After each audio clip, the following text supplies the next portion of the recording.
এই একদম কাছে আসবে না, কাছে আসলে খবর আছে কিন্তু, দূরে যাও। কোথায় যাওয়া সুন্দরী? তোমাকে তো আমি এখন আদর করব। একদম কাছে আসবে না, ভালো হবে না বলে দিচ্ছি।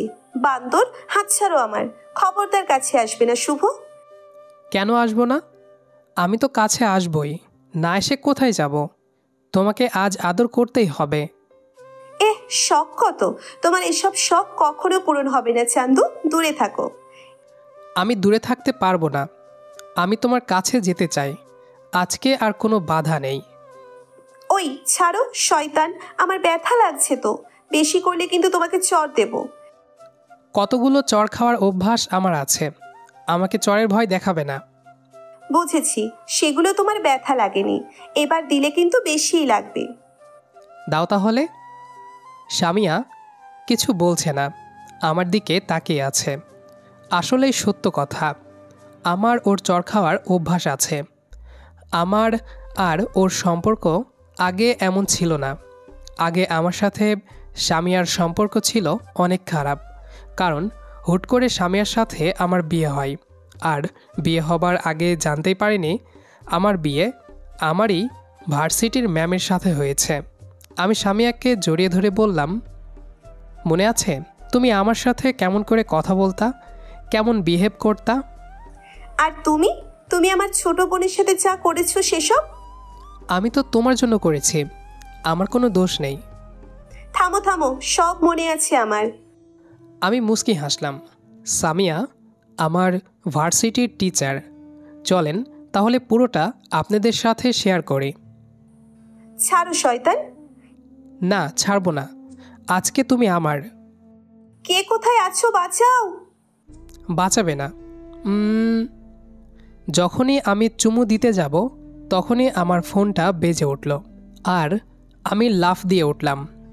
কিছুটা সময় ঘোরের ভিতরে ছিলাম, তারপর বুঝলাম আমি স্বপ্ন দেখছিলাম এতক্ষণ। কিন্তু কোন হালা যে ফোন দিল, চুমু খেতে দিল না মেয়েটাকে। উফ, মেয়েটা দেখতে হেব্বি সুন্দর ছিল, এমন একটা মেয়ের গালে চুমু খেতে পারলাম না। ফোনের রিংটনে শালা মেজাজটা কি এমনি খারাপ হয় আপনারাই বলেন? এত সুন্দর স্বপ্ন দেখছিলাম, ফোন দিবি তো না হয় একটু পরেই দে। ফোনটা কেটে গেল। কে ফোন করেছে? নাম্বার চেক করতে দেখি আমার বন্ধু ফোন করেছে। হারামি, ফোন দেওয়ার আর সময় পেলি না? প্রায় 3-4 মাস হয়ে গেছে আমি ভার্সিটিতে যাইনি, হয়তো সেজন্যই ফোন দিয়েছে সে। মেজাজ খারাপ নিয়ে আমি ফোন করতে যাব, দেখি চার্জ শেষ। ধুর, চার্জ শেষ হবার সময় পেল না। তবে ভার্সিটিতে এই কয়দিন না যাওয়ার কারণ বাবার বিজনেস। ফোনটা চার্জে রেখে আবার শুয়ে পড়লাম। রাকিবকে ফোন করার ইচ্ছে হলো না। কিছুক্ষণ পর আবার ফোন বেজে উঠল। ঘুম চোখে রিসিভ করছি, কিন্তু রিসিভ হচ্ছে না। এমনিতেই ঘুমের সময় কেউ ফোন দিলে মাথায় রক্ত উঠে যায়, আর এখন রিসিভ হচ্ছে না, মাথাটা আরও গরম হয়ে গেল। এবার ফোনের দিকে তাকিয়ে দেখি 12টার অ্যালার্ম সেভ করে রাখা, আর সেটাই বাজছে। আমি ভেবেছি আবার কেউ ফোন করেছে। ঘুম থেকে উঠে বাইরে আসলাম। বাড়িতে আজ কেউ নেই, কারণ মা তার কোনো এক পুরনো বন্ধুর মেয়ের বিয়েতে গিয়েছে। কালকে বলে রেখেছিল আমাকে বিজনেসের জন্য আজকে বিজি থাকবো সকাল থেকে, তাই আমি যাব না বলে দিয়েছিলাম। কিন্তু ঘুম থেকে উঠতেই আজকে লেট হয়েছে। গোসল করে নিজের মতো খাবার খেতে বসেছি, তখন মায়ের কল। রিসিভ করলাম। কোথায় আছিস তুই? বাড়িতে মা। তো বাড়িতে থাকবি, তোকে কালকে আসতে বললাম, না করে দিয়েছিলি কেন? কাজ করব পরে। আচ্ছা, তাহলে তোকে লোকেশন পাঠিয়েছি, তুই সোজা চলে আয় এখানে, ফিরতে দেরি হবে। বাড়িতে তো খাবার নেই। ধুর মা, বিয়েতে যেতে ভালো লাগে না। ফোন কেটে দিল কথা শেষ করার আগেই। আমি মাকে ভয় পাই, তাই দেরি না করে সোজা চলে আসি বিয়েবাড়িতে। আমি এসে বেশ খানিকটা অবাক হলাম। এটা বিয়েবাড়ি না মরা বাড়ি? কোনো শব্দ নেই। আস্তে আস্তে ভেতরে গেলাম। সবার চেহারায় কেমন একটা আশঙ্কার ছাপ পড়ে আছে, সবার মন খারাপ হয়ে আছে। বুঝতে পারছি না কি হয়েছে। বিয়েবাড়িতে নাচ গান হবে, মানুষের শোরগোল হবে, তা না, পুরো বাড়ি নীরবতায় ভর করেছে। বিয়ে বাড়ির এক কোণায় মা বাবা বসে আছে। আমি তাদের কাছে গেলাম। আমি গিয়ে বললাম, কি ব্যাপার, এটা বিয়ে বাড়ি না মরা বাড়ি? সবার মুখ এমন কেন হয়েছে? এই মরা বাড়িতে সকাল সকাল ডেকে আনলা কেন? মা কিছু না বলেই ওই বাসার ভেতরে চলে গেল। আমি কিছু বুঝলাম না। বাবা হঠাৎ আমাকে জানাই বর নাকি একটা মেয়েকে ভালোবাসতো, তার সাথে পালিয়ে গেছে। এটা কোনো কথা? তবে আশেপাশের মেয়েগুলোকে দেখতে থাকলাম। লাস্ট সেমিস্টারে উঠে কখনো ক্লাসই করা হয়নি, তাই ভার্সিটির নতুন মেয়েদের দেখা হয়নি। আমি বাবাকে বললাম, বর পালিয়েছে? ওহ, কি দুঃখ। আমি ভেবেছিলাম ভালো মন্দ খাবো, সেটা আর হলো না। তা মা ফোন করেছিল তখন বললেই পারতো যে বিয়ে হবে না, তাহলে আমি আসতাম না। বিয়ে যখন হবে না তখন যাই, আমি থেকে আর কি বলবো বলো? তুমি মাকে নিয়ে চলে এসো। তখনই পিছন থেকে মা বলল, বিয়ে হবে। পিছনে ঘুরে দেখি মা। তো ভালো, কিভাবে হবে? বর কি ফিরে এসেছে? না। তো কিভাবে বিয়ে হবে? নতুন বর জোগাড় করলো নাকি? না, তোর সাথে বিয়ে হবে। আমি তো 11,000 ভোল্টের শক খেলাম। মায়ের দিকে অবাক হয়ে তাকিয়ে আছি। মা, তুমি কি বলছো? মাথা ঠিক আছে তো? হ্যাঁ, আমি ঠিকই বলছি, তোর সাথেই কনের বিয়েটা হবে। মা, আমি এই বিয়ে করতে পারবো না। ধরে বেঁধে বললেই বিয়ে করা যায় না। তোকে করতে হবে, না হলে আমার বান্ধবীর পরিবারের মান সম্মান কোথায় যাবে? আর মেয়েটাকে সবাই নানান কথা বলবে। আমি থাকতে আমার বান্ধবীর এত বড় অপমান হতে দিতে পারবো না। তোমার বান্ধবীর সম্মানের কথা ঠিক আছে, কিন্তু তাই বলে তুমি আমাকেই বলির পাঠা বানাবে? আমার কি এখনো বিয়ের বয়স হয়েছে? এত কথা শুনতে আমি রাজি নই। এই নে পাঞ্জাবি, এগুলো পরে আয়, দ্রুত যা। কিন্তু মা, আমার কথা। চুপ, যেতে বললাম, এক্ষুনি যা। মায়ের কথার ওপর কোনো কথা বলতে পারলাম না। মায়ের ভয়ে বাধ্য হয়ে বিয়েটা করতে হলো। এখন বাসর ঘরের সামনে দাঁড়িয়ে আছি, যেতে ইচ্ছে করছে না। কি হতে কি হয়ে গেল? কেন যে বিয়ে বাড়িতে এসেছিলাম? রুমের বাইরে পায়চারি করছি। যাই হোক, নিজেকে শান্ত করে একটু পর ভেতরে আসলাম। আমার ভেতর তো শুকিয়ে কাঠ হয়ে যাচ্ছে। ইতিমধ্যে হাত পা কাঁপতে শুরু করেছে।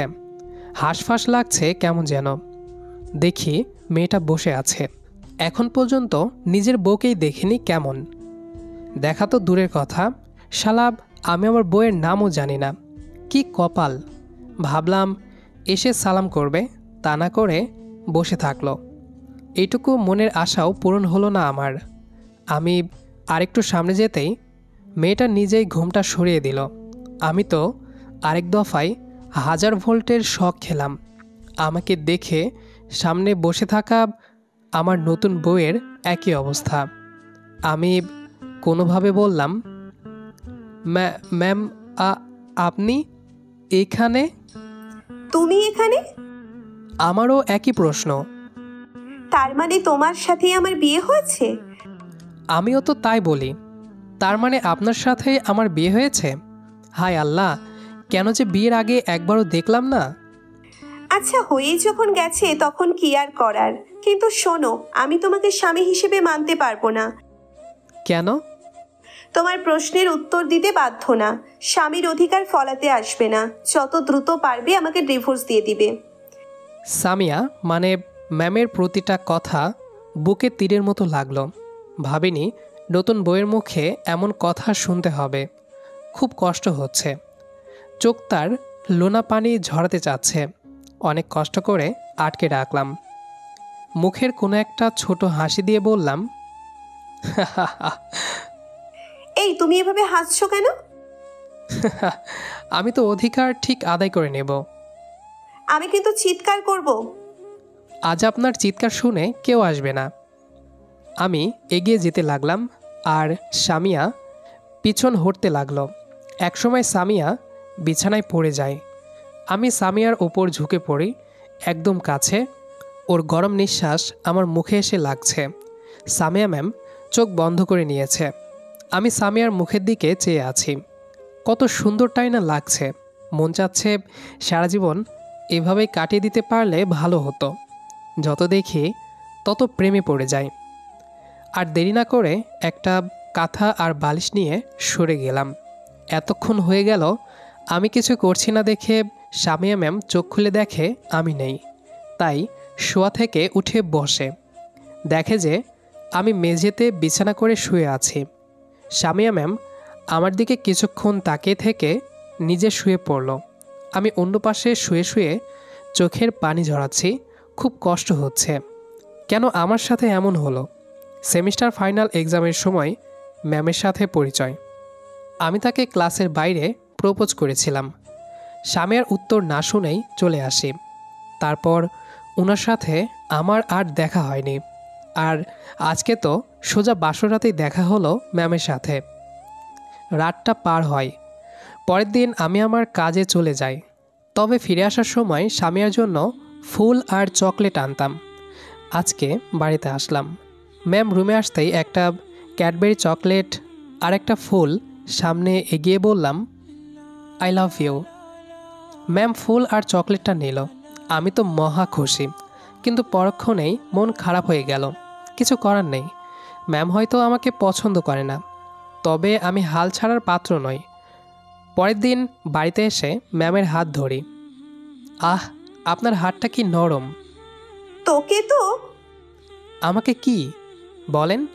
চুমু দেবেন? তুই সরে দাঁড়াবি? আমাকে কি বলেন? দেখাচ্ছি। একটা ঠাস করে চড় মারল সামিয়া। আমি একটু সরে বললাম, আপনার রাগী চেহারাটা না দেখতে অনেক সুন্দর। আপনার নাকটা যখন লাল হয়ে যায় তখন ইচ্ছে করে নাকে একটা কামড় দেই। তোর রোমান্টিকতা বের করছি। কথাটা বলে আবার থাপ্পড় মারতে এলো। আমি এবার হাত ধরে নিয়ে ঘুরিয়ে দিলাম। তারপর হাত দুটো ধরে পেছন থেকে জড়িয়ে ধরলাম।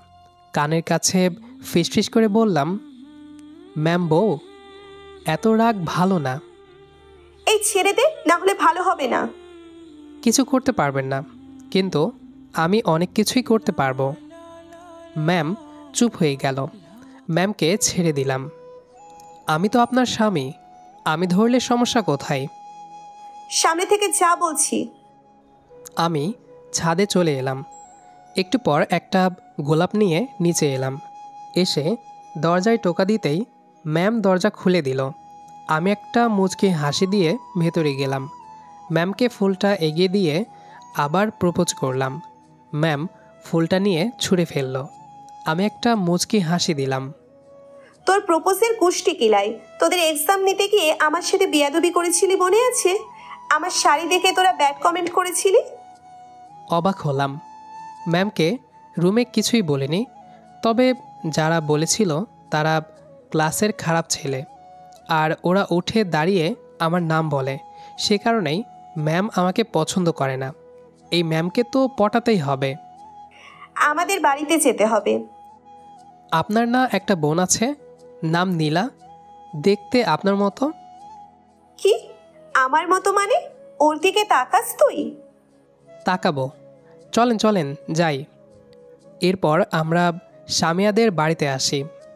নীলা আপ্যায়নের ত্রুটি রাখল না। আমি আর সামিয়া দাঁড়িয়ে আছি ছাদে। এমন সময় নীলা আসলো। আমি নীলার কাছে গেলাম। ম্যামকে শুনিয়ে শুনিয়ে বললাম, ওগো আধা ঘরওয়ালি, আমার যদি তোমার সাথে আরও আগে দেখা হতো। কি হতো দুলা ভাই? আমি তোমাকে নিয়ে পালাতাম। তুমি কি জানো তুমি অনেক সুন্দর? জানি, সবাই বলে। তোমাকে কিন্তু আমি অনেক পছন্দ করে ফেলেছি। তোমার আপুকে ছেড়ে তোমাকে নিয়ে যাব। যাবা নাকি আমার সাথে? কি যে বলেন না আপনি। চলো তোমাকে ঘুরতে নিয়ে যাই। তারপর নীলাকে নিয়ে আমি চলে আসি। আসার আগে সামিয়ার দিকে তাকাই। সে আমার দিকে রাগি লুকিয়ে তাকিয়েছিল। এটা দেখে আমি নীলার হাত ধরে সেখান থেকে চলে আসি। সারাদিন দুজন ঘুরি। নীলাকে শিখিয়ে দেই অনেক কিছু। বাড়িতে এসে সামিয়ার সাথে কোনো কথা বলি না। নীলার সাথে বসে দুজনে আড্ডা দিতে থাকি। সামিয়া এসব সহ্য করতে পারে না, কিন্তু আমি সামিয়াকে কোনো পাত্তাই দিলাম না। ও ওর জ্বলতে থাকা রূপটা দেখতে কিন্তু দারুণ লাগছে। এভাবেই 2টা দিন কেটে গেল। এখন আর সামিয়াকে একদমই সময় দেই না আমি। সারাদিন নীলার কাছেই পড়ে থাকি। আমরা আড্ডা দেই, হেসে হেসে গল্প করি, খুনসুটি করি। আর তা দেখে সামিয়া লাল টমেটোর মতো হয়ে যায়।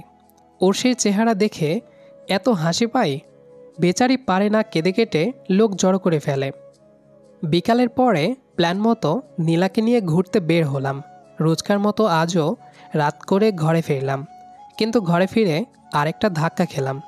কী রে, ঘর এত অন্ধকার কেন? আন্দাজ অনুযায়ী ঘরের লাইট জ্বেলে অবাক হয়ে গেলাম। কী রে, আমার ঘরে এত ফুল এলো কই থেকে? বিছানায় চোখ পড়তেই আবারও চমকে উঠলাম। এ কি, আমার বিছানায় লাল বউ সেজে আবার বসে আছে কে? আমার সামিয়া কই? কে বসে আছে দেখার জন্য বিছানার কাছে যেতেই বসে থাকা বউটা উঠে এসে আমার পায়ে হাত দিয়ে সালাম করলো। আমি কিছু বুঝে ওঠার আগেই আবার নিজের জায়গায় গিয়ে বসলো। আমি অনেকটা সময় সেখানেই স্ট্যাচু হয়ে থাকলাম। কি রে, ঘোমটা তুলে মুখ দেখবি না? এ বলেই সামিয়া আমাকে ধমকে উঠল। আমি আবারও হাই ভোল্টেজের শক খেলাম। তার মানে এই বউটা আমারই বউ সামিয়া? তবুও আমি ঘোমটা সরাচ্ছি না বলে নিজেই ঘোমটাটা ফেলে দিল। আমি যেন ওর দিকে মন্ত্রমুগ্ধের মতো তাকিয়ে আছি। লাল টুকটুকে বউ সাজে কি অপূর্বই না দেখাচ্ছে আমার বউটাকে। মনে হচ্ছে এভাবে যদি সময় কাটিয়ে দিতে পারতাম। আমার সেই প্রথম দিনের কথা মনে পড়ে গেল। সেদিন বাসরাতেও সামিয়াকে কতই না সুন্দর লাগছিল। আমাকে ওভাবে দাঁড়িয়ে থাকতে দেখে সামিয়া হঠাৎ আমার হাত ধরে হ্যাঁচকা টান দিল। আমি ধুম করে বিছানায় গিয়ে পড়লাম। সামিয়া আমাকে সুযোগ মতো বিছানায় চেপে ধরে একদম আমার কাছে এসে বলল, কি ব্যাপার, কাছে আসো না কেন? আর কোনো লুকোচুরি নেই, বিয়ে তো করেই ফেললাম। চলো এখন বাকি কাজটাও সেরে ফেলি। বলেই আমার সুন্দরী বউ নিজের ঠোঁট মিলিয়ে দিল আমার ঠোঁটে। এ তো দেখি সাংঘাতিক মেয়ে। আর আপনারা কি দেখছেন? যান, বাসরটা সারতে দেন। আমাদের আজকের গল্পটি এই পর্যন্তই ছিল। গল্পটি আপনাদের কাছে কেমন লেগেছে সেটি অবশ্যই কমেন্ট করে জানাবেন। দেখা হবে আবারও নতুন কোনো গল্প নিয়ে। সেই পর্যন্ত আমাদের সাথেই থাকবেন। আর গল্পটি যারা শেষ পর্যন্ত শুনেছেন সবাইকে অসংখ্য ধন্যবাদ।